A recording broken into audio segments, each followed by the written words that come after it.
नमस्कार सर्वांना. आवाज येतो ना माझा? सन्माननीय व्यासपीठ, तुमचं हे सुंदर असं कॉलेज, या कॉलेजची मी 2 वर्षांपूर्वी तुमच्या कॉलेजनं राजगड संवर्धन ठेवलं होतं, मोहीम 2 दिवसाची. त्या मोहिमेला मी होतो आणि तेव्हा पहिल्यांदा मी जे कॉलेज बघितलं. आणि मॅडम, तुमच्या गेटमधून आज आल्यावर जी मूर्ती दिसते ना, बघितल्यावर जे कॉलेजची प्रेम होतं. म्हणून असं माझ्या काळजात एक विशेष जागा असणार असं तुमचं कॉलेज. आपण सगळे ज्या विषयावरती एकत्र आलेलो आहोत तो म्हणजे निर्भय कन्या अभियान. आणि मला एकतर खूप दडपण येतं जेव्हा माझ्यापेक्षा कोणीतरी चांगलं बोलणारं स्टेजवर असतं. आणि आता या प्रास्ताविकानंतर माझं दडपण वाढलं आणि आता मला माझा विषय जास्त ताकदीने मांडावा लागणार आहे, ते मला समजलं. निर्भय कन्या अभियानाअंतर्गत पालक, विद्यार्थिनी, शिक्षक सुसंवाद हा विषय आपण बोलतोय. यामध्ये जे 3 मुख्य शब्द आहेत, पालक, विद्यार्थिनी आणि शिक्षक, हे तिन्ही शब्द त्रिकोणाच्या 3 शिरोबिंदूंसारखे आहेत असं आपल्याला वाटत असलं तरी हे वर्तुळाच्या केंद्रबिंदूसारखेच असतात. हे तिन्ही गोष्टी फार एकमेकांपासून लांब नाही आहेत, कारण पालकांच्या वर्तनाचा थेट प्रभाव विद्यार्थ्यांवरती पडत असतो, शिक्षकांच्या वर्तनाचा थेट प्रभाव विद्यार्थ्यांवरती पडत असतो, आणि विद्यार्थ्यांवरती पडलेल्या प्रभावातून बदलत जाणारं विद्यार्थ्याचं चारित्र्य याचा प्रभाव शिक्षक आणि पालक दोघांवरती पडत असतो. पण आपल्याला आता विषय थोडा पुढे न्यायचा आहे. तो कदाचित या कॉलेजच्या बाहेर न्यायचा आहे, तो कदाचित आपल्या स्वतःच्या अंतर्मनात न्यायचा आहे, आणि तो कदाचित आपल्या सर्व मर्यादांच्या पलीकडे न्यायचा आहे. आणि त्यामुळे आज मी थोडंसं स्पष्ट बोलणार. मला आनंद याचा आहे की निर्भय कन्या अभियान या विषयावरती कार्यक्रम आयोजित करत असताना आपण कुठंही समाजातल्या एका लिंगाला, एका स्त्री या लिंगाला, या जेंडरला वाचवायचं म्हणून किंवा यांना पुढाकार द्यायचा म्हणून समाजातल्या दुसऱ्या लिंगाला म्हणजे पुरुष वर्गाला नावं ठेवत नाही आहोत.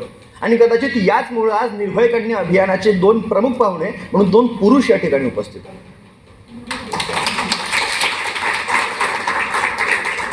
म्हणजे काय, तर समाजातला एक घटक पुढे जावा यासाठी दुसऱ्या घटकाला नावच ठेवलं पाहिजे असं काही नाही आहे. म्हणजे स्त्रियांनी पुढे यायला पाहिजे यासाठी पुरुष वर्गाला नावं ठेवावं असं काही नाही आहे. आणि म्हणून ताईंनो, निर्भय कन्या अभियान हे काही तुमच्या एकटीच्या संरक्षणाचं अभियान नाही आहे. दशरथ मांझी नावाचा एक माणूस होऊन गेला या देशामध्ये.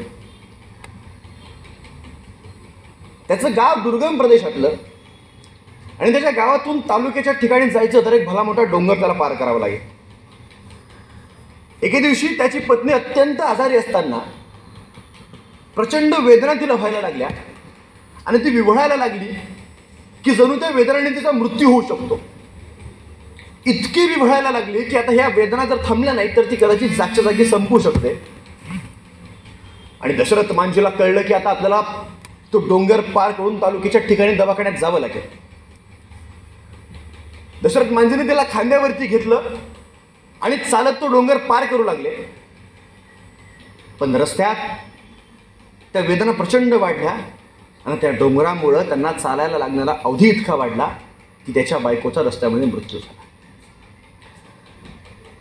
ज्या डोंगरानं माझी पत्नी खाल्ली, ज्या डोंगरामुळे माझी बायको आज माझ्यासोबत नाही आहे, जो डोंगर माझ्या बायकोच्या मृत्यूला कारणीभूत आहे, तो डोंगर जगण्याला अधिकार त्याला नाही आहे, हा डोंगर मी जिवंत ठेवणार नाही, हा डोंगर मी नेस्तनाबूत करून टाकेल असं म्हणून त्या दशरथ मांझीने दुसऱ्या दिवशीपासून हातामध्ये पार घेतली, कुऱ्हाड घेतली, फावडं घेतलं आणि डोंगर पोखरायला सुरुवात केली. आणि करत करत त्यानं सगळ्या डोंगर पोखरून काढला की हे डोंगरा, जर तू माझ्या वाटेला आडवा आलास आणि तू माझ्या पत्नीचा जीव घेतला असशील तर मी तुला सोडणार नाही. पत्नीसाठी जीव लावणारे आणि त्या लावलेल्या जीवाबद्दल डोंगरही पोखरून काढणारी माणसं आपल्याकडे. आणि काही दिवसांपूर्वी तू माझ्या अकॅडमीमध्ये शिकणारी मुलगी आहेस, तू राज्यसेवा पूर्व परीक्षा पास झाली आहेस, पण माझ्या 3 अटेम्प्ट झाल्यानंतर सुद्धा माझा पेपर निघत नाही आहे. पण तू जर थोडी थांब, मी लवकरच तो पेपर काढेल आणि आपण दोघं विवाह करू, आपण एकाच गावातले आहोत असं वारंवार सांगितलं. पण ती मुलगी मान्य करत नव्हती. तिला तो विवाह करायचा नव्हता. तिला तिचं पुढचं करिअर महत्त्वाचं होतं. एकदा सांगितलं, दोनदा सांगितलं, तीनदा सांगितलं, पण त्या मुलीनं काही ऐकलं नाही. म्हणून तिचाच विश्वासातला मित्र तिला म्हणतो, आज आपण राजगडला जाऊया. राजगडला फिरायला गेला असताना राजगडच्या पायथ्याशी तिला मारून टाकतो आणि तिचा मृतदेह तिथंच फेकून देतो. समाजात दोन टोकाच्या दोन घटना या ठिकाणी घडत आहेत. समाजात घडणाऱ्या घटनांची जी पातळी आहे ती आपण मोजू शकत नाही. पण दुसरं म्हणजे अमुक अमुक घटनेमध्ये पुरुष आहे म्हणून आपण कुठल्या एका वर्गाला नावही ठेवू शकत नाही. नांदेडची घटना आहे. नांदेडमध्ये एक इंग्लिश मीडियम स्कूल आहे. त्या इंग्लिश मीडियम स्कूलमध्ये अल्पवयीन मुलगा, वय वर्ष 16, त्याने त्याच्या प्रगती पुस्तकावर खोटी सही केली आणि तो वर्ग शिक्षकाला दिला.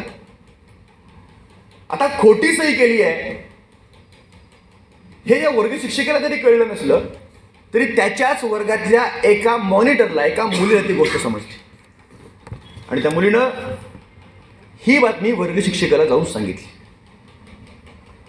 या मुलाला वाटलं मी जे काय करतोय तो माझा प्रश्न, या मुलीचा माझ्यामध्ये हस्तक्षेप करण्याचं कुठलंही कारण नाहीये. ही मुलगी कोण आहे? असेल ही मॉनिटर, असेल ही सीआर, ही माझ्या बाबतीत मध्ये मध्ये का करणार? इतका राग आला, प्रचंड राग आला. त्यानं त्या मुलीला विचारलं, तू असं सगळं काय केलंस? तेव्हा ती म्हणते की माझी नैतिक जबाबदारी आहे, वर्गात जर काही चुकीचं घडत असेल तर मी शाळेतल्या शिक्षिकेपर्यंत पोहोचवणार. त्याला इतका प्रचंड राग आला, इतका जास्त संताप आला की त्यानं त्याच्याच शाळेतल्या त्याच्याच वयाच्या दुसऱ्या मुलाला सुपारी दिली 100 रुपयांची की तू या मुलीचा बलात्कार कर आणि तिला मारून फेकून दे. वय वर्ष 16. ह्या घटना आपल्या आजूबाजूला जेव्हा घडत आहेत तेव्हा सुनो द्रौपदी शस्त्र उठाओ अब गोविंदना आएंगे असं म्हणत आता आपल्या हाताला शस्त्र उठवण्याची ताकद आली पाहिजे. आणि म्हणून हा लाठीकाठीचा कार्यक्रम, म्हणून हा धक्क्याचा कार्यक्रम. ताईंनो, पालकांमध्ये, विद्यार्थ्यांमध्ये आणि तुमच्यामध्ये सुसंवाद असणं का बरं गरजेचं आहे? बऱ्याचदा जे शाळेमध्ये घडतं ते तशा पद्धतीनं घरी पोहोचत नाही आणि कित्येकदा घरी घडलेल्या कित्येक घटनांचा परिणाम शाळेमध्ये पाहायला मिळतो. मग कॉलेज सुटल्यावरती गेटवरती जर एखादा मुलगा मला रोज अडवणूक करत असेल, तो माझ्याच वर्गातला असेल, तो माझ्या शाळेतला असेल, माझ्या कॉलेजातला असेल, तो रोज 4 मित्र घेऊन माझी अडवणूक करतोय, माझ्याकडे बघून वेगवेगळ्या कमेंट्स पास करतोय, याचा मला त्रास होतोय आणि ह्या गोष्टी जर उद्या वाढल्या तर कदाचित माझ्या जीवावरती बेतू शकतं, हे तुम्हाला कळत असतं. पण या गोष्टी जर मी 4 चौकात बोलले तर माझी नामुष्की होईल. एवढं एका इतक्या कारणामुळे आपण कुणाशी बोलत नाही. त्यामुळे विद्यार्थिनीचा शिक्षकाशी सुसंवाद असणं गरजेचं आहे. शाळेतल्या शिक्षिकानं सांगितली घटना तुमच्यापर्यंत पोहोचली असेल. इयत्ता 9वीतल्या मुलीला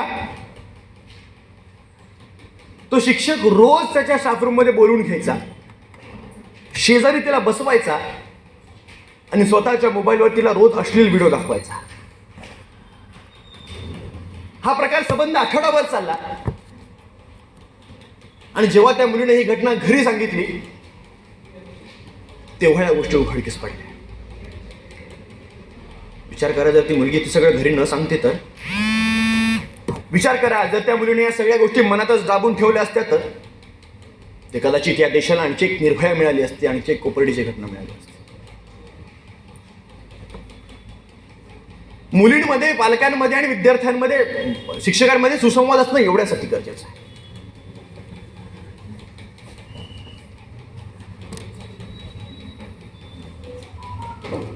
तुम्ही सगळे ज्या मनस्थितीतून जात असता त्या मनस्थितीचं कारण, त्यातून होणारे परिणाम हे सगळे वेळच्या वेळी आपण आपल्या स्मक्यांना सांगितले पाहिजे. माझी एक मैत्रीण आहे जवळची, ते आत्ता माझ्यासोबत नाही आहे, पण प्रचंड वेदनादायी गोष्ट आहे. मी लहानपणापासून तिला बघत आलो आहे. तिचे वडील एका शाळेमध्ये क्लार्कचं काम करतात, शिपायाचं काम करतात. तिचे वडील शाळेत जायचे, मुलीला शाळेला सोडायला जायचं असले की 10 मिनिटाची ब्रेक घ्यायचे, घरी जायचे सायकलवर, तिला घेऊन बसवायचे, तिच्या शाळेमध्ये सोडवायचे, पुन्हा स्वतःच्या कामावरती जायचे. असा संबंध दिनक्रम त्यांनी 10-15 वर्ष केले. गेल्या वर्षी एक दिवस अचानक त्या बापाचा मला फोन आला की बाबा रे, कालपर्यंतची मुलगी माझ्यासोबत होती, त्याच छकुली आज माझ्यासोबत नाही आहे. म्हणलं काय झालं? तर त्यांनी सांगितलं अमुक अमुक नावाचा एक मुलगा तिला आवडत होता. तर बरेच दिवस आम्हाला ते घटना सांगितली नाही.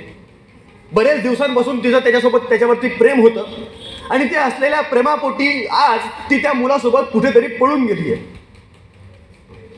कालपर्यंत छत्री काढून अभिमानाने चालणारा तिचा तो बाप, कालपर्यंत अभिमानाने रस्त्यात फिरणारा तिचा तो बाप, आज माझ्यासमोर कुत्र्यासारखा खाली मान घालून बसला होता, गुडघे टेकून बसला होता, सांगत होता आणणार शोधून कुठून तरी केलं.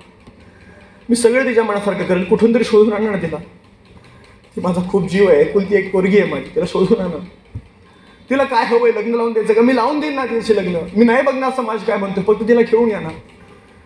पोलिसांसमोर अक्षरशः कुत्र्यासारखा भीक मागत होता की सर, माझ्या पोरीला तुम्ही आणलत ना तर मी तुम्हाला माझं आयुष्य देईल, काय म्हणाल ते देईल, तुमची चाकरी करेल, पण माझी पोरगी सोडून आणा ना.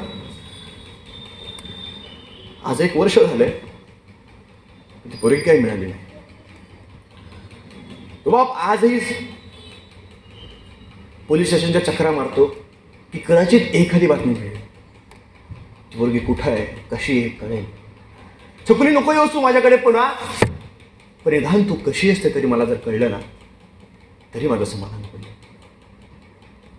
आणि मग पुण्यातली सायली नावाची मुलगी आम्हाला आठवायला लागते, जी अशीच स्वतःच्या बापाविरोधात कट करून आपल्याला आवडणाऱ्या एका मुलासोबत पळून गेली. एका रात्री दौंड स्टेशनवरती तो मुलगा आणि ती मुलगी एकमेकाला भेटले आणि रेल्वेत बसून कुठेतरी दूर निघून. आई वडिलांनी शोधण्याचा प्रयत्न केला, आई वडिलांचाच काळीच आहे. त्या मुलाच्या घरच्यांना शोधलं, मुलांच्या घरच्यांना धमक्या दिल्या की तुमच्या मुलानं आमची पोरगी पळवली आहे, आम्ही तुमच्या मुलावरती केस करू. आणि हे त्या मुलीला कळतं तेव्हा ती मुलगी स्वतःच्या जन्मदात्या बापाविरोधात पोलिसात तक्रार करते की या माणसानं माझ्या होणाऱ्या नवऱ्याविरोधात पोलीस तक्रार केली, ह्या माणसानं माझ्या नवऱ्याला मारण्याचा प्रयत्न केला. आणि या तक्रारीमुळे त्या मुलीचा बाप जेलमध्ये सोडतो. 1 आठवडा होतो फक्त आणि ती मुलगी कर्नाटकमध्ये एका जंगलात तुकडे केलेल्या अवस्थेमुळे सापडते. मग चुकलं कोण? लहानपणापासून छकुली तुला काय हवंय ते माग. तुला मोबाईल हवाय का? तुझ्या मैत्रिणीकडे मोबाईल आहे का? मी एक काम करतो, मी कर्ज काढतो, मी कोणाकडून ते पैसे मागतो, इकडून तिकडून पैसे गोळा करतो, पण तुला मी आणूनच दे. एवढी शेस ना ग तू. तुझं लग्न होऊन तू कुठेतरी निघून जाणार आहेस, तोपर्यंतच तू माझी आहेस. वयाच्या 22-23 वर्षापर्यंतच तू माझी आहेस. तुझे काय हवे ते मी लाड करेन, तुला काय हवंय ते सांग. असं म्हणून स्वतःच्या चिंध्या उसकटून स्वतःच्या पुरीला जे हवंय ते देणारा बाप चुकला. किंवा काही दिवसांपूर्वी तिला भेटलेला, तिला मॅनिप्युलेट केलेला आणि तिला स्वतःसोबत पळून जायला भाग पाडलेला तो पोरगा चुकला. की मग ही कुठलीही घटना आपले शिक्षक आणि आपले पालक यांच्यापर्यंत न पोचू देता स्वतःच्या पातळीवर आणि स्वतःच्या मैत्रिणींचे सल्ले घेऊन सोडवणारी ती मुलगी चुकली. हा विचार केला पाहिजे. सांगायचा उद्देश काय आहे की ज्या माणसानं तुम्हाला जन्माला घातलेला आहे, ज्या आईबापाने तुम्हाला जीव लावलेला आहे, गेली 20 वर्ष तुम्हाला पोचलेलं आहे, ज्या शिक्षकांनी तुमच्यासाठी अहोरात्र मेहनत घेतलेली आहे, ही माणसं जर तुम्हाला तुमचे वाटत नसतील आणि काही दिवसांपूर्वी भेटलेली थोडी माणसं जर तुम्हाला तुमचा जीव की प्राण वाटत असतील, तर चुकतंय कोण आणि निर्भय बनवायची आवश्यकता कोणाला आहे यावर विचार झाला पाहिजे. सैराट चित्रपटामध्ये चित्रपट निर्मात्याचा दाखवण्याचा उद्देश हा होता की आई वडिलांशी खोटं बोलून रात्रीच पळून जाऊन केवळ प्रेम नावाच्या एका खोट्या आभास निर्माण केल्यानंतर तुम्ही जेव्हा तुमच्या प्रियकरासोबत किंवा प्रेयसीसोबत फार दूर निघून जाता तेव्हा तुमचा शेवट हा रक्तरंजित होतो. तुमच्या प्रेमाचा शेवट हा रक्तरंजितच असणार आहे. सैराट चित्रपटाच्या निर्मात्याला कदाचित हे दाखवायचं होतं, पण सैराट चित्रपट बघणारे आम्ही सगळे झिंगझिंग झिगाट गाण्यावरती इतके धुंद झालो की आम्हाला त्या सगळ्या गोष्टी दिसल्या. आणि मग आमच्यासमोर घटना यायला लागते दिल्लीमधल्या साक्षीची, जिच्याच वर्गातला तो मुलगा गेली 5 वर्ष नाव बदलून तिच्या कॉलेजमध्ये शिकत होता, तिच्याच घरापासून काही अंतरावरती राहत होता. तिच्यावर त्यांचं प्रेम झालं. ते रोज भेटायला लागले, रोज एकत्र यायला लागले, कुठेतरी रोज जाऊन फिरायला लागले. त्यांच्यामधलं प्रेम इतकं वाढलं की आता त्यांनी सांगितलं आपण कुठेतरी आज भेटूया. आणि तेव्हा ती म्हणली की ऐक, साक्षी म्हणते की ऐक, आज मला भेटायला वेळ नाही, आज मी येऊ शकत नाही, कारण आज मला माझ्या मामाने दिलेलं एक काम करायचं आहे, मला आज घरात राहावं लागणार आहे. किती क्षुल्लक कारण आहे की बाबा रे, आज तुम्हाला भेटायचं म्हणतोयस पण मी आज तुला भेटायला येऊ शकत नाही. आपलं खूप प्रेम आहे एकमेकांवरती, तुम्हाला भेट म्हणतोयस पण मी आज भेटायला येऊ शकत नाही, कारण मला माझ्या मामानं, मी आज माझे आईबाप फार लांब आहे, माझ्या आज मी मामाकडे राहतेय, त्या मामानं मला आज एक काम दिलंय, ते काम मला करायचं आहे असं ती मुलगी त्याला सांगते.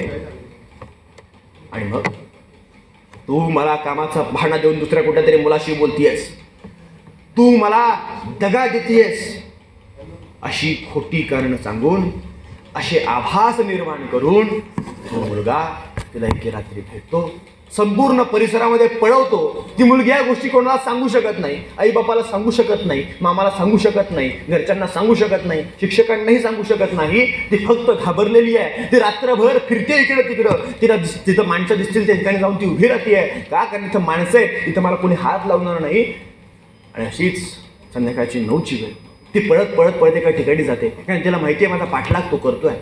ती साक्षी नावाची पोरगी एका गर्दी असलेल्या ठिकाणी जाऊन उभी राहते, पोलच्या खाली उभी राहते. लाईट आहे, इथं उजेड आहे, लोकांना मला काय झालं तर लगेच दिसेल. तिथं उभी राहिलेली आहे. तिकडून तो नराधम येतो, तिला भेटायचं म्हणून येतो. तिथं उभी आहे, ते माणसं सुद्धा आहे. तिला भेटतो. तिला कदाचित त्याच्याकडून 2 प्रेमाचे शब्द अपेक्षित असतील, पण त्याच्याकडून तिला मिळतात चाकूचे 21 वार आणि डोक्यात 15 वेळा घातलेला दगड. इतकं करूनही तो थांबत नाही. तिथून तो निघून जातो आणि 1.5 मिनिटानंतर पुन्हा माघारी येतो. नाकाला हात लावून बघतो श्वास चालू आहे का, श्वास चालू सापडतो. पुन्हा बाजूचा एक दगड घेतो, नाकावरती आपटतो आणि निघून जातो. हा तिच्याच शाळेतला मुलगा होता, हा तिच्याच कॉलेजमधला मुलगा होता.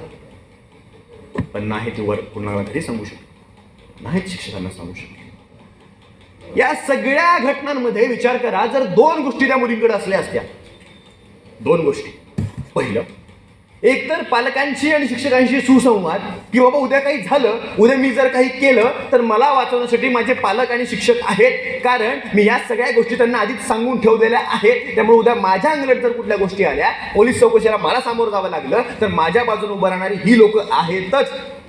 आणि दुसरं म्हणजे, जेव्हा एखादा राक्षस माझ्या समोर आलेला आहे तेव्हा आई भवानी म्हणून आमच्या हातात तलवार असेल, हातामध्ये एखादं शस्त्र असेल, पुढं काय होईल तर जाईल, पण मी माझं संरक्षण करण्यासाठी त्याचा मुर्दा बसवेल, अशी धमक जर त्या बाईमध्ये असली असती तर आज देशातल्या कित्येक पोरी वाचल्या असत्या.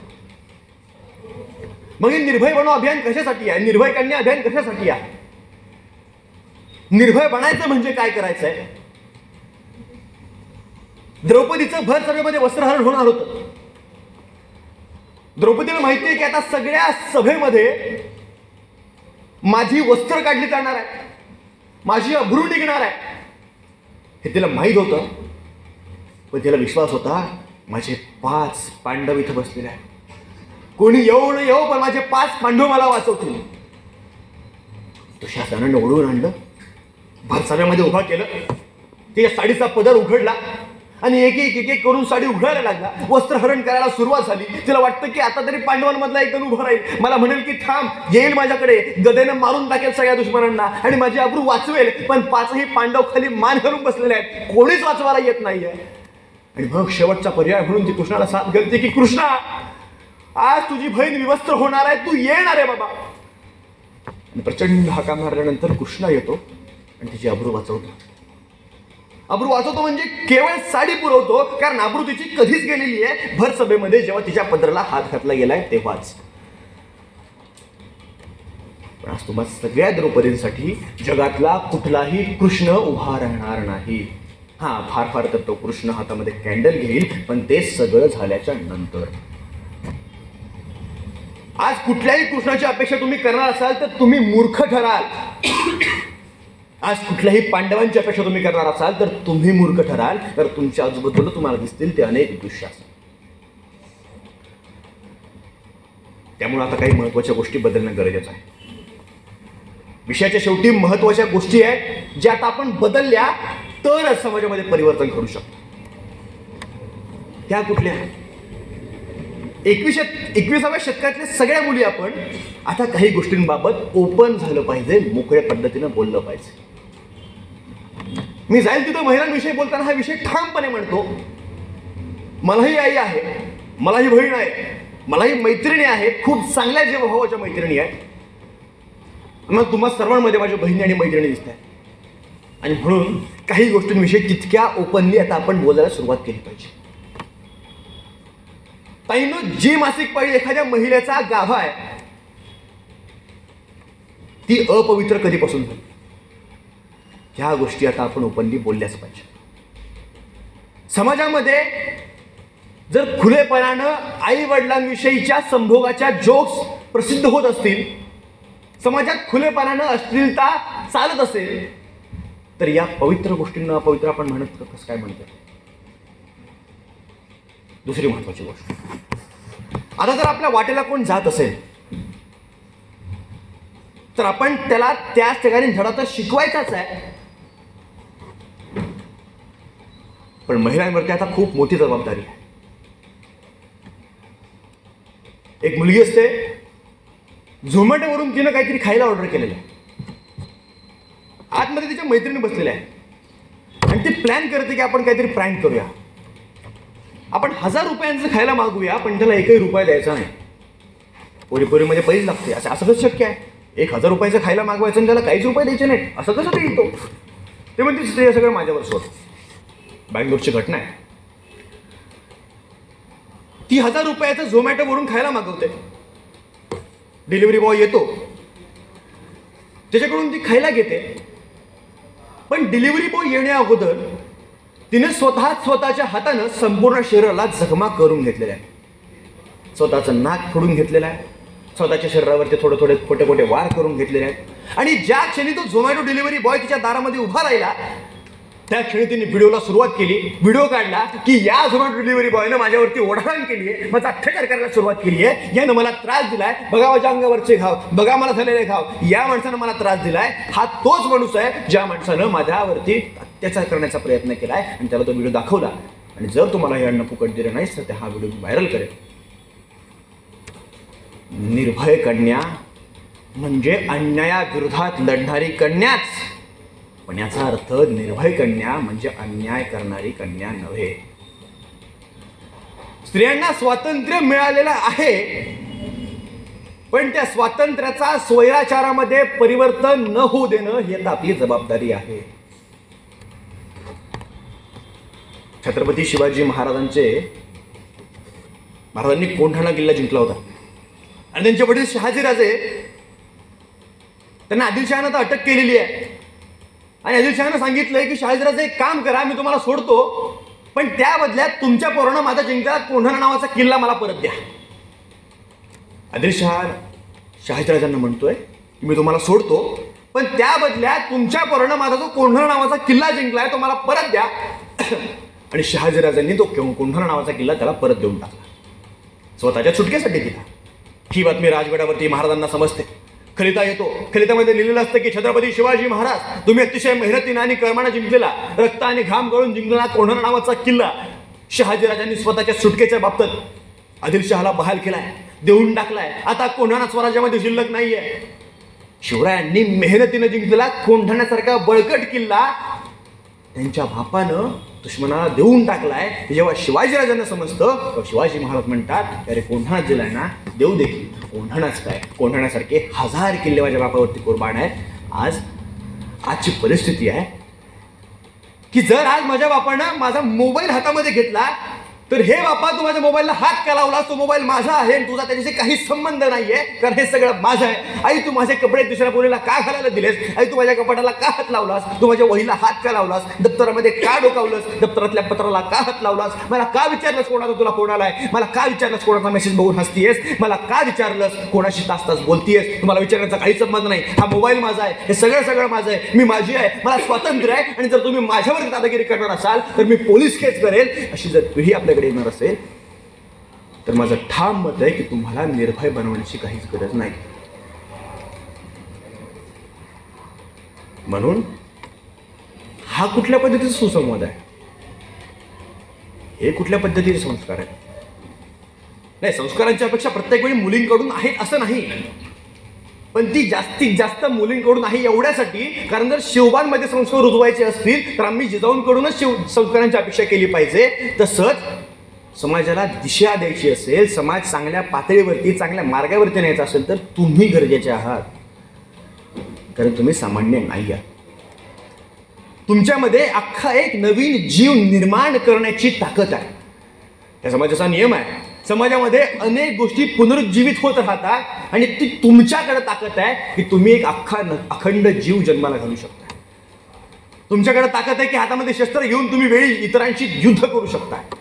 तुमच्याकडे ताकद आहे की तुमचं बाळ उपाशी असेल तर तुम्ही अख्खाच्या अख्खा बुरुज अर्धरात्री उतरून खाली येऊ शकता. तुमच्याकडे ताकद आहे की तुम्हाला नवऱ्याची साथ असेल तर तुम्ही अख्ख्या समाजाला शिक्षणाच्या वाटेवरती आणू शकता. तुमच्यामध्ये ताकद आहे की राघोबासारखा एखादा माणूस तुमच्यावर चढून आला तर अहिल्यादेवी होळकरांसारखी तलवार घेऊन महिलांची फौज उभी करून तुम्ही केवळ पत्रव्यवहाराद्वारे युद्ध जिंकू शकताय. ताकद तुमच्यात, ही ताकद तुमच्यात आहे की तुम्ही अख्खाच्या अख्खा शिवबा घडवू शकता.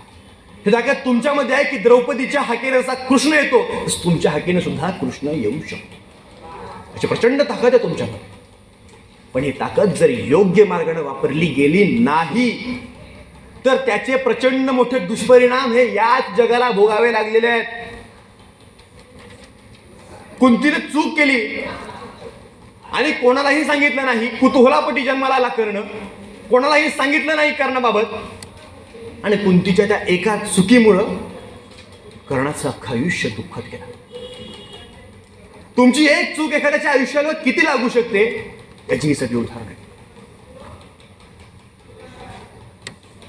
तुमच्या मनामध्ये प्रचंड मोठा ताण आहे, प्रचंड स्ट्रेस आहे, प्रचंड दुःख आहे, पण हे दुःख बोलल्यानं मोकळं होतं. पण बोलायचं कोणाशी हे सुद्धा आम्हाला समजलं पाहिजे. माझ्याच मैत्रिणीच्या आयुष्यात दुःखाचा डोंगर आहे, मी तिच्यापाशी जाऊन जर माझे दुःख सांगतेय तर त्याच्या बदल्यात ती मला जर काही सांगत नाहीये तर माझ्यासोबत माझ्या आयुष्यात कोणच नाहीये असं घेऊन तुम्ही दुःख करत बसणार असाल आणि माझं ऐकणार कोणच नाहीये, मी कोणाला माझे दुःख सांगू असं जर शोक व्यक्त करणार असाल, लक्षात घ्या तुमच्या आयुष्यामध्ये तुमचा बाप, तुमची आई, तुमचे शिक्षक सुद्धा आहे.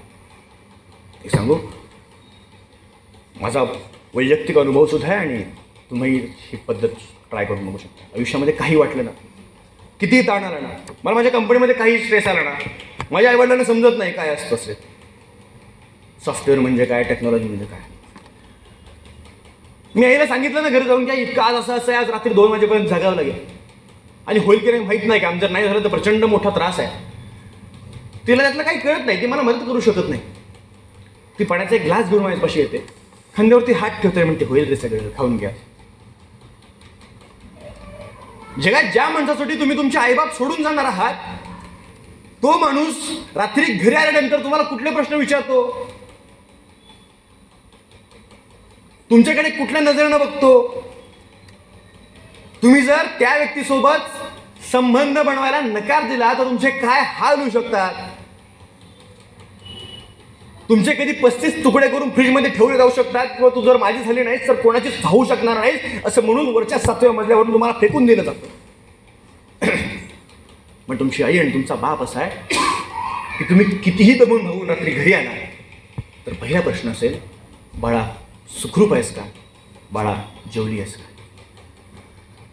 जेवली आहेस का, अभ्यास केला आहेस का, सुखरूप आहेस का, बरी आहेस का, हे विचारणारी माणसं आपण जपली नाही तर तू माझी झाली नाहीस तर कोणाचेच होणार नाहीस असं विचारणारी माणसं आपला जीव घेऊन जाते. आणि म्हणून हा सगळा उपद्रव. शेवटी तुमच्या सर्वांकडून कोणाला अपेक्षा असोत नसोत माझ्या भगिनी म्हणून मला तुमच्याकडून अपेक्षा आहेत काही. मी माझ्या मैत्रिणींचं दुःख फार जवळून पाहिलेलं आहे. मग अगदी प्रेमभंग असेल, मासिक पाळी दरम्यान येणारं अतिशय मोठं नैराश्य असेल, आयुष्यातली इतर लाख दुःख असतील, किंवा केवळ स्त्री आहे म्हणून डावलले गेलेल्या संधी असतील, अशा कित्येक गोष्टींतून तुम्हाला रोज जावं लागतं. पण आयुष्यामधला हा सुसंवाद जर तुम्ही केला नाही तर आयुष्य नरक बनायला लागेल. म्हणून जाताना एक विनंती आहे. तुम्ही तुमच्या घरी जाताय, सांगता तुम्हाला मोबाईल घेऊन दिलेला आहे वडिलांनी. घराच्या एका कोपऱ्यात बसून एक मुलगी घरात मोबाईल बघत असते. 1 तास झाला तरी त्या मोबाईलवरती ती कोणाशी तरी बोलतीये. 2 तास झाले तरी तिचं बोलणं थांबलेलं नाही आहे. मोबाईलमध्ये बघून काहीतरी हसतीये. बरं, ते सगळं चुकीचंही नाही. प्रेम ही इतकी सुंदर भावना आहे की जर ती उत्कट असेल, जर ते प्रामाणिक असेल तर अख्खी लंका राख होते. प्रेम ही इतकी सुंदर भावना आहे की जर ते उत्कट असेल, सुंदर असेल, निरागस असेल तर कृष्ण सोडून गेला तरी राधा दशकांच्या दशक एकटी वाट बघत बसते. प्रेम हे इतकं सुंदर आहे की जर ते खरंच तितकं उत्कट आणि शुभ्र असेल तर सईबाई म्हणताय शिवाजी महाराजांना, महाराज आमची काळजी करू नका, आम्ही आज आहोत, आम्ही उद्या जाऊ. आम्ही गेलो तर एक संसार उघड्यावरती पडेल, पण जर तुम्ही थांबलात आणि अफजल खानाला मारायला नाही गेलात तर शेकडो संसार उघड्यावरती पडतील. आणि आपल्या बायकोचा एक शब्द आणि महाराजांनी अफजल खानाचा कोथळा बाहेर काढला. प्रेम हे इतकं उत्कट आहे, ते उथळ नाही आहे. ती मुलगी घरात बसलेली आहे. 2 तास झाले तर मोबाईलमध्ये बघून काहीतरी हसती आहे. 2-2.5 तासानंतर त्याच्या लक्षात येतं की आपला बाप कामावरून आला सुद्धा, जेवण केलं सुद्धा, निघून गेला सुद्धा झोपायला. आपण बापाशी बोललोच नाही, आपला सुसंवाद झालाच नाही. मुलगी जेव्हा लहान होती ना तेव्हा हीच मुलगी बापाकडे हट्ट करायची की बाबा माझ्या ना सगळ्या मैत्रिणींकडे असा असा ड्रेस आहे, तुम्ही मला घेऊन द्याल का? बाप जेवच्या ताटावरून उठायचा, म्हणायचं ठीक आहे छकुली, घ्या, तुझा वाढदिवस येतो ना पुढच्या महिन्यात, मी तुला घेऊन दे. तू म्हणतात बाबा माझ्या सगळ्या मैत्रिणींकडे आयफोन आहे, चांगल्या कॅमेराचा आयफोन आहे, मला चांगले फोटोज काढता येत नाही, तुम्हाला घेऊन द्याल का? हातातला घास खाली टाकायचा, त्याला कळायचं किती रुपयाचा आहे, हो 50,000चा आहे. विचार करायचा 50,000 जमवायला आपल्याला काय करावं लागेल, आपला पगारच 15,000चा आहे, 50,000 जमू कसे? तुम्ही तो बाळा थोडे दिवस थांबा, जातो मित्राकडे जातो, त्याच्याकडे जातो, पैसे मागतो, मला थोडे पैसे दे रे, माझ्या छकुलीला मोबाईल मागायचा आहे. ती असंही मला काही मागत नाही. अशी किती दिवस ती माझ्यासोबत राहणार आहे? ती जाणार आहे ना निघून, ते पाखरू आहे रे छोटंसं. मी बाप आहे त्याचं, मी पूर्ण नाही करणार तर कोण करणार? ती माझ्याकडे हट्ट नाही करणार तर कोणाकडे करणार? मला सगळं पूर्ण करावं लागेल. भिका मागतोय त्याच्याकडे, मला थोडे पैसे दे, मी तुला 2-3 महिन्यामध्ये माघारी देतो. आणि ते पैसे देऊन तो मुलीला मोबाईल घेऊन देतो. पण त्या मोबाईलवरून ती पोरगी कधी त्या बापाला फोन करत नाही. त्या मोबाईलवरून कधी ती मुलगी आईशी संवाद करत नाही की बाबा कसा आहेस, जेवलास का, दमलास का? हीच मुलगी जेव्हा लहान होती ना, तुम्ही जेव्हा लहान होतात ना तेव्हा बाबा कामावरून येईपर्यंत थांबायचा की पप्पा आला ना मग मी जेवेल, पप्पाच्या हातूनच मी जेवेल, आई तुम्हाला नाही भरवायचं, मला बापा आला की मगच मी जेवेल. आता ती मुलगी दुसऱ्या कोणाला तरी विचारते जेवलास का, आणि जर तो जेवला असेल तर हे जेवते. हे परिवर्तन आपल्यामध्ये झालेलं आहे. मुलगी मोठी होते, म्हणजे म्हणते बाबा मला शिकायचं आहे. बाबा तो शिक ना, हरकत नाही. बाबा मला जावं लागेल लांब शिकायला. कुठे जावं लागेल सांग? मला पुण्यात जावं लागेल. बाबा किती खर्च लागेल? बाबा एवढे लाख रुपये लागतील. आयुष्यभरात जे काही कमवलं आहे ते सगळं तो गोळा करतो, शेतीवाडी विकतो, सगळं करतो आणि पुरीला पुण्यामध्ये शिकायला पाठवतो. मुलगी तिथं कशी आहे कशी नाही याची रोज त्याला काळजी असते. रात्री कधी झोपताना त्यानं टीव्हीवरती बातमी बघितली ना की पुण्यात घडला असा प्रकार, पुण्यात झाली मुलीवरती अत्याचार, त्याला झोप लागत नाही. तो तुम्हाला लगेच फोन करतो. सांगू तुम्हाला कधी जर ऐन वेळी तुमच्या ठरलेल्या वेळेशिवाय बापाचा कधी फोन आला ना लक्षात घ्यायचं, बापाने काहीतरी विचित्र ऐकलेलं आहे आणि त्याला आपली काळजी लागलेली म्हणून त्यानं फोन केला. मला फोन करतो, चकुली कशी आहेस, चकुली बरी आहेस का, जेवलीस का बाळा. चकुली मात्र म्हणते की बाबा मी गडबडीत आहे. काय तुझं सांग पटपट, रोज रोज फोन करतोयस, ठेव मी गडबडीत आहे. ही मुलगी शहरात येते. शहरात आल्यानंतर आपल्या मित्रमैत्रिणी ज्या तिचा आता जीव बनलेल्या आहेत त्या मित्रमैत्रिणींसोबत थांबते. त्यांच्याकडून सिगरेट ओढायला शिकते, त्यांच्याकडून अश्लाघ्य कपड्यांमध्ये पार्ट्यांमध्ये जायला शिकते, त्या मित्रांकडून असभ्य वर्तन करायला शिकते. आणि जर यातला चुकून एखादा फोटो बापापर्यंत गेला आणि बापानं सहज विचारलं चकुली काल कुठे गेली होतीस, मी फोटो पाहिला तुझा, तर तू माझ्या स्वातंत्र्यावर कसं काय गदा आणलीस म्हणून बापावरती केस करते. ताईंनो, आपण असे नाही आहोत, आपण असं नाही आहोत आणि आपल्याला असं बनायचं सुद्धा नाही आहे. बापाच्या आवाजावरून त्याच्या डोळ्यातल्या पाण्याची तीव्रता आपण ओळखू शकता. एखादा मुलगा तुमच्यापासून 10 फूट अंतरावर उभा असेल, तुमच्या मागे उभा असेल, तरी तुम्ही पुढे बघून सांगू शकता की तो माझ्या कुठल्या वयाकडे बघतोय.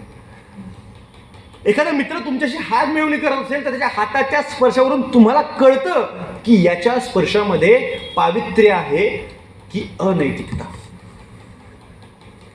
पण जर या सगळ्या गोष्टी आम्हाला चांगल्या वाटायला लागल्या, आणि हरकत नाही ना, तो माझा मित्रच तर आहे, आम्ही कुठेही जाऊ, आम्ही नाईट पार्ट्या करू, आम्ही नाईट आऊट करू, आम्ही फिरायला जाऊ. घरच्यांना मी सांगितलंय फक्त मैत्रिणी आहेत बाबा, आणि मित्रांनाही घेऊ सोबत घेऊन जाऊ आणि तिकडे जाऊन काही असभ्य वर्तन करू तर जिवंतपणी माहीत नाही, पण तुमच्या पालकांच्या चितेला सुद्धा अग्नी दिल्यानंतर त्यांच्या आत्मशांत होणार नाही. त्यामुळं आज ज्या माणसासाठी आपण आपलं अभयत्व सोडतो आहोत, विद्यार्थिनी, पालक आणि शिक्षक या त्रिकुटाच्या बाहेर एक माणूस आहे जो या अख्ख्या त्रिकुटाला बर्बाद करतो. आणि त्या एकट्यासाठी जर आम्ही आमचं अख्खं आयुष्य बर्बाद करून घेत असू तर आम्हाला पालक, शिक्षक आणि विद्यार्थिनी यांच्या नात्यातलं पावित्र्य समजलं पाहिजे, यांच्या नात्यातलं गांभीर्य आता समजलं पाहिजे. म्हणून एक विनंती करतो तुम्हा सर्वांना, कार्यक्रम संपला आईवडिलांना फोन करा. मी पुन्हा सांगतो, आम्ही अशा बाकीच्या कुठल्या गोष्टींच्या विरोधात नाही. प्रेम करावं माणसानं, उत्कट करावं, ते राम सीतेसारखं करावं, ते कृष्ण राधेसारखं करावं, शिवबा सईबाईसारखं करावं, संभाजी येसुबाईसारखं करावं, खूप छान करावं. पण त्यामध्ये एक पातळी आहे आणि ती पातळी आपल्याला सोडायची नाही याची जाणीव असावी. कारण आजपर्यंत घडलेल्या बलात्काराच्या कित्येक घटनांमध्ये ओळखीच्याच मुलानं तिच्या पदराला हात घातल्याच्या घटना आहेत. मग आम्हाला जर निर्भय बनायचं असेल तर आम्ही आगीशी खेळतोच का आहोत. आणि दुसरं सांगू, समाजातल्या दुसऱ्या घटकाकडून सुधारण्याची अपेक्षा करू नका बरं का, की मुलांची मानसिकता बदलली पाहिजे, त्यांचे विचार बदलले पाहिजेत. हे सगळं थोतांड आहे. हे बदललं पाहिजे, हे आपल्या हातात नाही. आपल्या हातात आपण ताकदवर बनलं पाहिजे आणि राक्षसांचा संहार केला पाहिजे. कारण महिषासूरमर्दिनी असं म्हणली नाही की महिषासूर सुधारला पाहिजे, तिने हातामध्ये शस्त्रच घेतलं आणि महिषासुराचा वधच केला. म्हणून आता काही गोष्टी बदलल्या पाहिजे. काही गोष्टी आता नॉर्मलाइज ज्या झालेल्या आहेत त्या नॉर्मलाइज नाही राहिल्या पाहिजे. व्यसनं करणं, आई वडिलांपासून लांब राहून फोनवरती खोटं सांगणं आणि दुसऱ्याच ठिकाणी फिरत बसणं, या सगळ्या गोष्टी जर वाढत राहिल्या तर आमचं आयुष्य एका बाजूला पडेल आणि रोज रात्री उशीवरती अश्रू गाळणारा तुमचा बाप मात्र रोज अस्थिरच राहील. तुम्ही सर नावाचा एक पिक्चर आहे, बघितलाय का मला माहित नाही, त्याला वाटी असं हिंदी रूपांतर आहे त्याचं. धनुष नावाच्या एका हिरोचा पिक्चर आहे, असेल बघितलं तर बघा. एक शिक्षक आपल्या विद्यार्थ्यांसाठी काय करू शकतो आणि कुठल्या पातळीपर्यंत जाऊ शकतो, किती जीव लावू शकतो याचं ते जिवंत उदाहरण. मला आठवतो, मी जेव्हा 5वीला होतो, मला आमच्या शाळेमध्ये कृष्णाची भूमिका करायची होती. मी शेवटच्या दिवसापर्यंत कृष्णाच्या भूमिकेची सगळी तयारी केली, सगळे डायलॉग पाठ केले. आता उद्या कार्यक्रम करायचा आहे आणि आमच्या मॅडमने मला सांगितलं की उद्या येताना कृष्णाची ड्रेपरी करून ये. ड्रेपरीला 250 रुपये खर्च लागायचा. आणि आई मोलमजुरी करत असल्यामुळं, वडील रिक्षा चालवत असल्यामुळं आधीच वर्षभरामध्ये खूप कार्यक्रम झाले होते आणि आता आणखी 250 रुपये कसे मागू? 250 रुपये म्हणजे आईची 2-3 दिवसाची हजेरी असेल. म्हणजे एका अर्ध्या तासाच्या कार्यक्रमासाठी माझ्या आईची 2 दिवसाची पगार मी कापू? वाईट वाटलं. एका कोपऱ्यामध्ये बसलो जाऊ, त्याचं कुठल्या तोंडानं ड्रिपरी करू? हे माझ्या कुठल्या मित्राला दिसलं नाही, हे कुठल्याही मैत्रिणीला दिसलं नाही. लहान होतो. एक मॅडमनी पाहिलं, मॅडम माझ्या जवळ आल्या, मला उभा केलं, विचारलं काय झालंय? मी बोलत नव्हतो. पुन्हा विचारलं काय झालंय? मी काहीच बोलत नव्हतो. त्यांना कळलं या पोराला थोडासा वेळ देण्याची गरज आहे. त्यांनी मला त्यांच्या केबिनमध्ये घेऊन गेला, मला शांतपणे बसवलं, विचारलं काय झालंय, सगळं सांगितलं. असं असं झालंय. मॅडम 250 रुपये नाही आणू शकत. मॅडमने स्वतःच्या पदरनं 500 रुपये माझ्या हातामध्ये टेकवले. जा 250 रुपयाची ड्रेपरी आण आणि 250 रुपयाची घरच्यांना मिठाई घेऊन जा, कारण तू कृष्णाची भूमिका छानच करणार आहेस. एक शिक्षक आपल्या विद्यार्थ्याला कुठल्या पातळीपर्यंत जीव लावू शकतो हे तुम्ही समजलं पाहिजे. पण ए बाबा आमचे शिक्षक काय असले नाही, बाबा आमचे शिक्षक आम्हाला जीव लावत नाहीत, आमचे शिक्षक आम्हाला नुसतं भांडतात, आम्हाला नुसतं मारतात, आम्हाला हे करतात ते करतात. आमच्या शिक्षकांना आमच्याशी काय घेणं द्या, नुसतं आमचे असाइनमेंट पूर्ण केलं, हे झालं तेवढं त्यांना घेणं देणं नाही. आम्ही कुठं जगलो वाचलो मेलो काय झालो आम्हाला त्यांच्याशी काय त्यांना घेणं देणं नाही. आमचे शिक्षक असले नाहीत. टाळी कधी एका हाताने वाजत नाही. हे सगळे शिक्षक आहेत नाही सहमत असतील, म्हणजे आपण सगळे एकाच वयाचे पण शिक्षक सहमत असतील की जो तुम्ही सगळे लहान होतात. तुमच्या शाळेमध्ये जर तुमचे शिक्षक तुम्हाला मारायला लागले तर तुमचे आईबाप सांगायचे का नाही त्यांना की पोराला मारा, रक्त आलं तरी चालतंय, पण पोराला शिस्तच लागली पाहिजे. आता तसं राहिले ना नाही. मग जर तुम्हाला शिस्त लावायच्या नादात त्या मायमाऊलीची नोकरी जाणार असेल तर तुम्हाला शिस्त लावत कोण बसणार आहे का? आणि नाही, खोटी घटना नाही बरं का.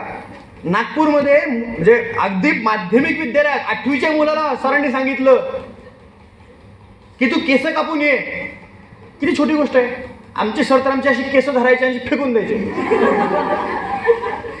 एवढी केस का वाढवलीस म्हणून? आता केस आहे ते वाढणार. आमचे एक सर एका भाषणामध्ये म्हणून गेले होते विद्यार्थ्यांनी रोज चांगल्या गोष्टींचं पालन केलं पाहिजे, रोज सकाळी उठल्यावरती वडिलांच्या पाया पडलं पाहिजे, रोज सकाळी सुंदर आंघोळ केली पाहिजे, रोज सुंदर सकाळी सगळं आवरलं पाहिजे, रोज बूट पुसले पाहिजेत आणि रोज कटिंग कापली पाहिजे. रोज कसे केस कापायचे?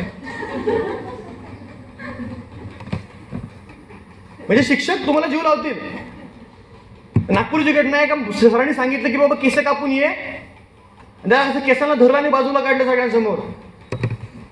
इतकी छोटी घटना आहे. सरांनी सांगितलं केस कापून ये.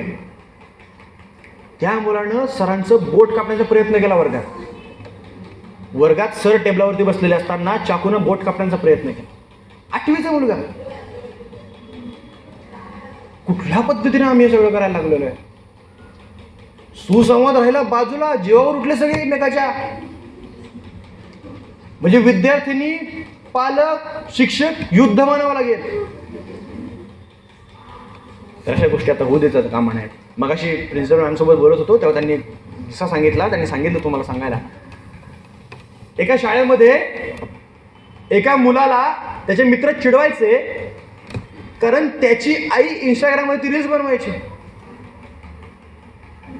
इंस्टाग्रामवरती रील्स बनवायची म्हणून त्याला त्याचे मित्र रोज चिडवायचे. त्याने त्या गोष्टीचा इतका धसका घेतला की त्या छोट्याशा मुलानं सुसाईड अटेम्प्ट केला. बरं, त्या पालकांना शाळेमध्ये बोलवून घेतलं की असा प्रकार घडतोय, तुमच्या रील्स हे बाकीचे मुलं पाहतात आणि त्या रील्स पाहून ही मुलं त्याला चिडवतायत. तेव्हा त्या पालकांचं उत्तर असं होतं की तुमच्या शालेय नियमांमध्ये आमचा मुलगा बसत असेल पण ते शिक्षक तुमचे सगळे नियम आम्हाला लागू होत नाहीत. तुम्हाला जे काय सांगायचं ते मुलांना सांगा. तुम्ही आमच्यावरती बळजबरी करू शकत नाही. आम्ही रील बनवणार, आम्ही आमचं जे काम आहे ते करणार, तुमचा आमच्यावरती कुठलाही अधिकार चालणार नाही. तर पालक, विद्यार्थी आणि शिक्षक यांच्यामध्ये इतका साधा सुसंवाद जर नसेल तर गोष्टी प्रचंड बिघडतील. असं होतं ना, आम्ही म्हणजे मी एका छोट्या क्लासला जायचो. आमच्या अगदी घरगुती क्लास होता आणि त्या घरगुती क्लासमध्ये आमच्या त्या मॅडम एक दिवशी म्हणल्या कोणाकोणाच्या फेर राहिल्या तरी बाबा तू हात वर करा. आम्ही हात वर केले. आमच्या फेर राहिल्यात. आमच्या शेजारी एक मुलगा बसला होता आमचा मित्र. मॅडमने प्रत्येकाला सांगितलं तुझं काय फी राहिली का उद्या भरून टाक. तुझं काय त्याचे पप्पा चांगल्या कंपनीत कामाला जातात, फी भरून टाक. तुझं काय तुमच्याकडे तर एवढी शेती आहे की भरून टाक फी. असंच सांगितलं. आम्ही सगळ्यांनी घरी गेलो. घरी सांगितलं की आमच्या क्लासमध्ये बाई असं म्हणल्या की फी भरून टाका, आई लवकरात लवकर फी भरून टाक. तर एक मुलगा होता. तू घरी गेला? आईला म्हणाला, आय मॅडम म्हणल्या तुमची जी काय जमीन आहे ते विकून टाक, तुमच्या ज्या काही म्हशी आहेत त्या बी देऊन टाक कसायला, आणि त्यातून जे काही पैसे येतील त्यांनी माझी फी भर. माझ्यासोबत माझा मित्र आलेला आहे, त्याला आठवत असेल हा किस्सा. हा कदाचित 8 की 9वीतला किस्सा असा. आणि मग त्याच्या एवढ्याशा बोलण्यावरती पालकांनी विश्वास ठेवला. त्याचे वडील दुसऱ्या दिवशी तावातावात आले सगळ्या विद्यार्थ्यांसमोर, एक चेक घेऊन आले. चेक त्या मॅडमच्या तोंडावरती फेकला, नाही येणार उद्यापासून माझा पोरगा तुमच्या क्लासला, आणि निघून गेले अपमान करून. मजेची गोष्ट म्हणजे तो चेक नंतर बाउन्स झाला.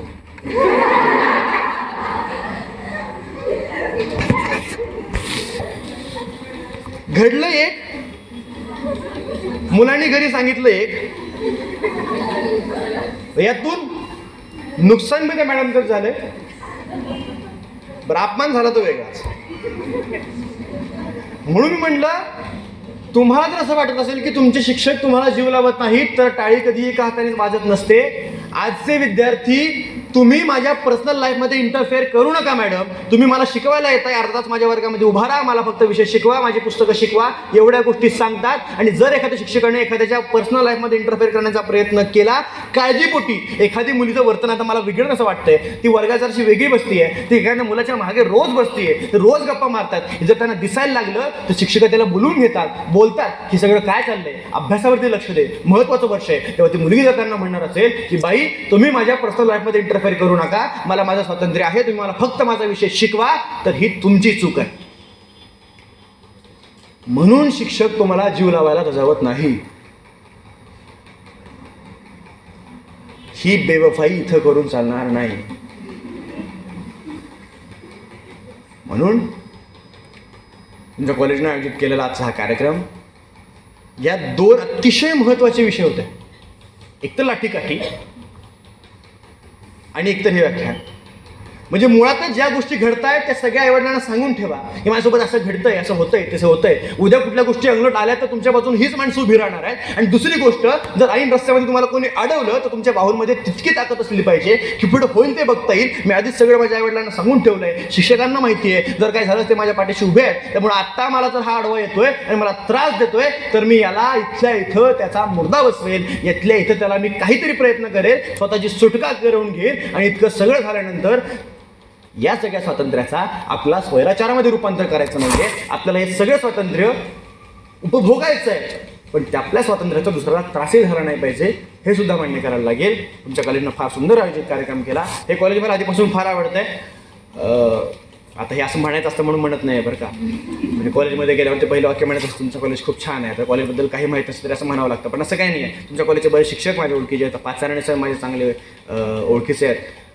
त्यामुळं तुमचं कॉलेज म्हणजे आपले इथले काही महत्त्वाचे कॉलेज आहेत ते ज्यांचं माझ्या हृदयात एक विशेष स्थान आहे, त्यातलं तुमचं एक कॉलेज आहे. तुम्ही मला बोलवलं, काल मला फोन आला, मला आनंद झाला की मला या विषयावरती बोलायला मिळणार आहे. कारण शिवजयंती उत्सव चालू आहे आणि जवळपास गेले 8-10 दिवस रोज शिवचरित्रावरती बोलतोय.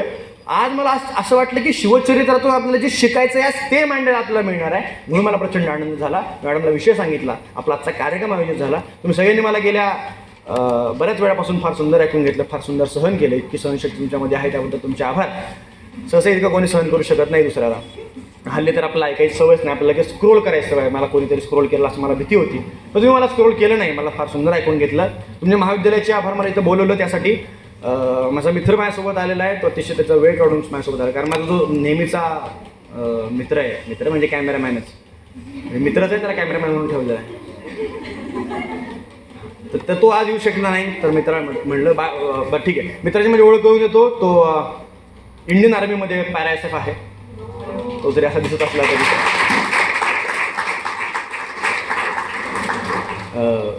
त्यामुळं आपली ओळख लय मोठी आहे.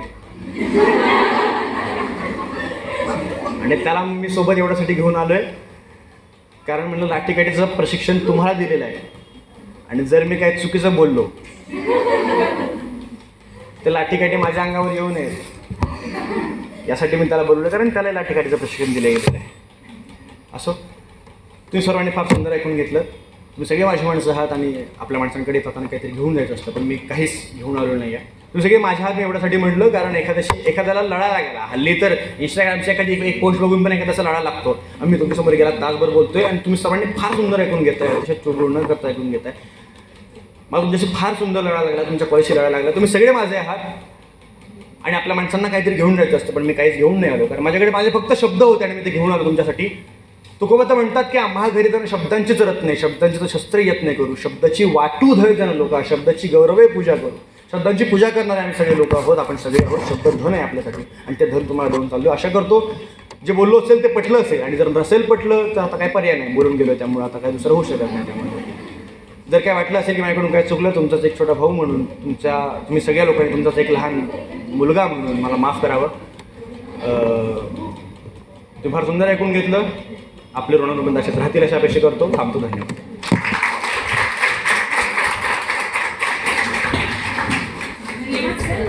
माननीय श्री शुभम मोठे सरांनी विद्यार्थी पालक व शिक्षक सुसंवाद या विषयावर बहुमूल्य असे मार्गदर्शन आपल्या सर्वांना या ठिकाणी दिले. त्यांनी आपल्या व्याख्यानामध्ये अनेक नाजूक विषयांवर भाष्य केलेले आहे. विद्यार्थी आणि पालक यांच्यामधील सुसंवादाचे खऱ्या अर्थाने शिक्षक